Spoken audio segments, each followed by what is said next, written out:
E será que o clima na Fórmula 1 está começando a sair do controle? Ou isso tudo faz parte do jogo? Porque o que aconteceu no início do fim de semana do GP do Japão mostra que a tensão está longe de diminuir. Olá, seja bem-vindo ao Outras News, seu canal de notícias. Se você gosta de assuntos como esse, não se esqueça de se inscrever no canal para acompanhar mais notícias. Logo na quinta-feira, antes mesmo dos carros irem para a pista, Max Verstappen já deu o tom do que viria pela frente.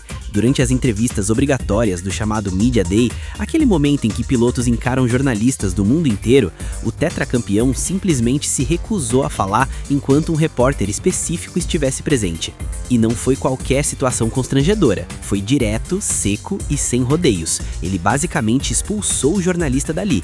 Mas isso não surgiu do nada. Tudo começou meses antes, no Grande Prêmio da Espanha 2025. Na ocasião, Verstappen se envolveu em um episódio polêmico com George Russell, que acabou resultando em punição. A decisão da direção de prova custou caro. Ele despencou posições e perdeu pontos cruciais na luta pelo campeonato. E olha como o esporte é imprevisível. Mesmo com aquele erro, Verstappen ainda chegou na última etapa do ano, o Grande Prêmio de Abu Dhabi, com chances reais de título, terminando apenas 2 pontos atrás de Lando Norris. Agora, imagina carregar isso e ainda ser lembrado disso meses depois na frente de todo mundo. Foi exatamente isso que aconteceu quando o jornalista resolveu tocar novamente no assunto. Verstappen não esqueceu e deixou isso bem claro. O episódio levanta uma questão interessante. Até onde vai o papel do jornalista de insistir e até onde vai o limite do piloto em responder? Porque, querendo ou não, na Fórmula 1 tudo vira análise, opinião e julgamento. E quando você tá no topo, como Verstappen, cada reação sua ganha proporções gigantes. E enquanto o clima fora da pista esquenta, dentro dela a história não é muito diferente. A FIA decidiu agir rapidamente após as primeiras corridas da temporada e mexeu em um ponto técnico que poucos fãs entendiam, mas que estava incomodando muitos pilotos. Estamos falando do chamado Super Clipping. Na prática, os carros estavam começando a recuperar energia cedo demais nas retas, o que gerava algo completamente estranho. Perda de velocidade justamente no momento em que deveriam estar no máximo desempenho. E isso ia ficar ainda mais evidente em Suzuka Circuit, uma pista conhecida por suas retas longas e curvas rápidas. A solução? Reduzir o limite de recuperação de energia. Pode parecer detalhe técnico, mas muda completamente a dinâmica de uma volta rápida. Agora, a tendência é termos voltas mais naturais, mais agressivas, como uma classificação de verdade deve ser. E olha que curioso, todas as fabricantes concordaram com a mudança, inclusive gigantes como Mercedes-Benz, Ferrari e Honda. Mas nem tudo são soluções, porque a própria Mercedes virou alvo de suspeitas. Durante o Grande Prêmio da China, imagens mostraram que a asa do carro não estava funcionando exatamente como deveria. Um fechamento irregular levantou dúvidas, e claro, quando alguém começa a se destacar, a lupa aparece. Segundo a equipe, foi apenas um defeito, não uma tentativa de ganhar vantagem. Mas aí entra aquela velha história da Fórmula 1. Quando você começa a vencer, todo mundo começa a desconfiar.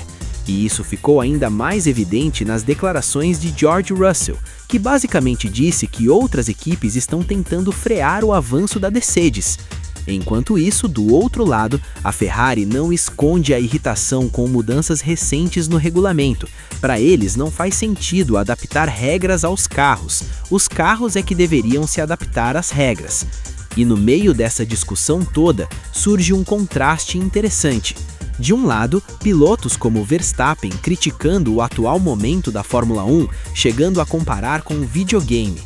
Do outro, Lewis Hamilton defendendo o esporte. Para Hamilton, as mudanças resolveram um dos maiores problemas da categoria: a dificuldade de seguir o carro da frente. Segundo ele, pela primeira vez em anos, é possível andar colado em alta velocidade sem perder desempenho aerodinâmico.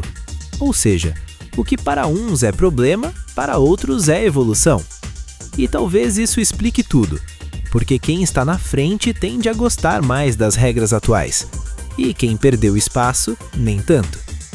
E como se já não tivesse história suficiente, surge também uma nova estrela. Andrea Kimi Antonelli, com apenas 18 anos, já está chamando atenção, inclusive correndo com uma lesão no pulso após um acidente forte na Austrália. Mesmo assim, venceu. E ainda brincou dizendo que talvez devesse correr o ano inteiro com a tala, só para garantir a sorte. Isso mostra bem o nível de exigência da Fórmula 1 atual. Talento, pressão e superação andando juntos o tempo todo. E fora das pistas, mais uma reviravolta. A saída repentina de Jonathan Whitley, da Audi, pegou muita gente de surpresa. Bastidores indicam conflitos internos, mudanças de direção e até possíveis movimentações para outras equipes. O tabuleiro da Fórmula 1 está em constante mudança. E talvez essa seja a grande verdade por trás de tudo isso. Não é só sobre corrida, é sobre pressão, política, ego, tecnologia e pessoas lidando com tudo isso ao mesmo tempo. E depois de tudo isso, fica a pergunta: será que o que vimos com Verstappen foi apenas um momento isolado ou um sinal claro de que a tensão na Fórmula 1 está atingindo um novo nível? Deixe sua opinião e até o próximo vídeo.